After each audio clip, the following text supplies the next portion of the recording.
Ini yang membuat saya bilang hukum ini sekarang begini. Saya omongannya sih ceplas-ceplos, lebih ceplas-ceplos dari kakak saya. Karena apa? Inilah yang namanya realita republik kita. Orang saya kalau tanya, kenapa kamu diam aja sih, punya mulut? Lah sekarang kan gampang banget dipanggil polisi. Emangnya polisi itu siapa? Memangnya warga terhormat di republik ini tidak. Karena apa? Saya loh yang memisahkan polisi sebagai presiden kelima pada waktu itu. Kalau sekarang sepertinya berada di tempat segala. Enggak. Hukum ya hukum. Jadi kalau kalian hanya menutup diri, membuat jarak, kalian adalah siapa? Saya kalau bertanya, mestinya kalau bahasa Inggris tuh gini, who am I? Enggak, saya nanya ini gini, who am I? Tahukah kamu, republik ini dibangun dengan susah payah, penderitaan, air mata dan lain sebagainya. Sampai pendirinya diperlakukan seperti itu.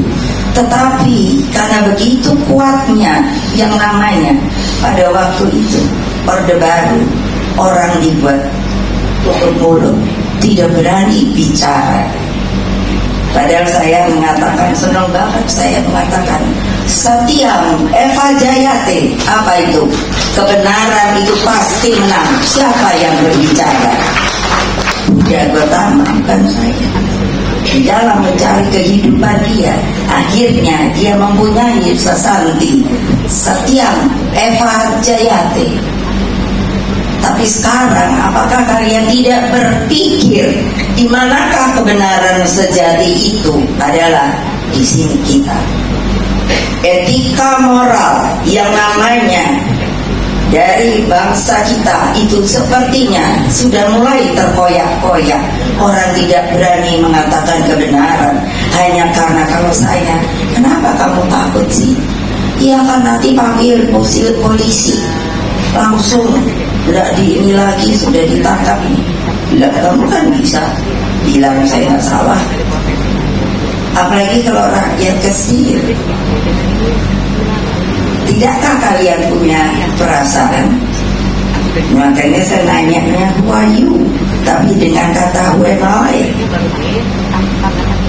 Coba pikir. Nah ini kenapa saya bisa ngomong begini? Karena foto-foto ini yang dibilang oleh kakak saya sebuah dokumentasi yang baru mungkin sekarang berani dikeluarkan, karena nanti dianggap bisa gampang sekali dibilang oh kamu provokator gitu.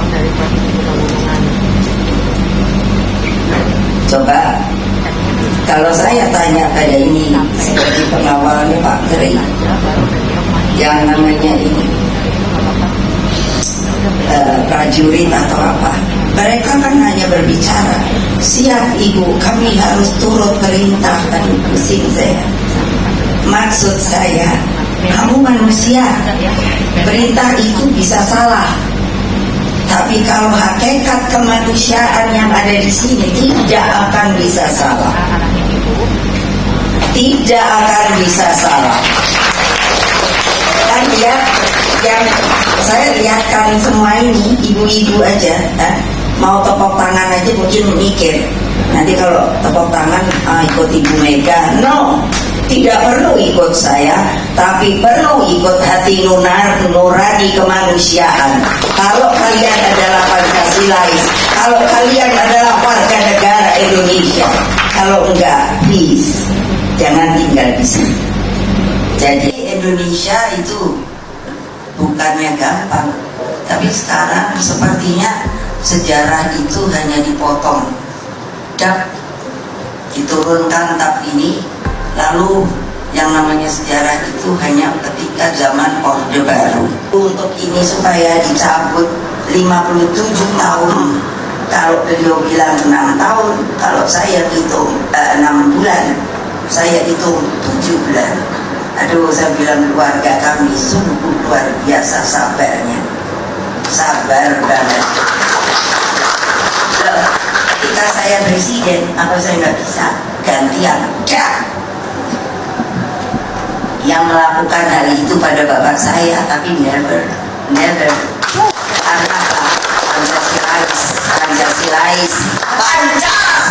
Dan sejarah itu saya kira kita semua tahu bahwa Bung Karno dan Bung Hatta posisinya tidak bisa tergantikan sebagai proklamator seperti yang ada di dalam foto ini. Dan seperti yang tadi disampaikan oleh Mas Tok juga, beliau itu adalah pahlawan nasional, pahlawan proklamator, sudah ada keputusan presidennya, juga soal TAP MPRS juga sudah jelas. Saya kira tentu posisi beliau itu adalah posisi sebagai founding fathers yang tak tergantikan.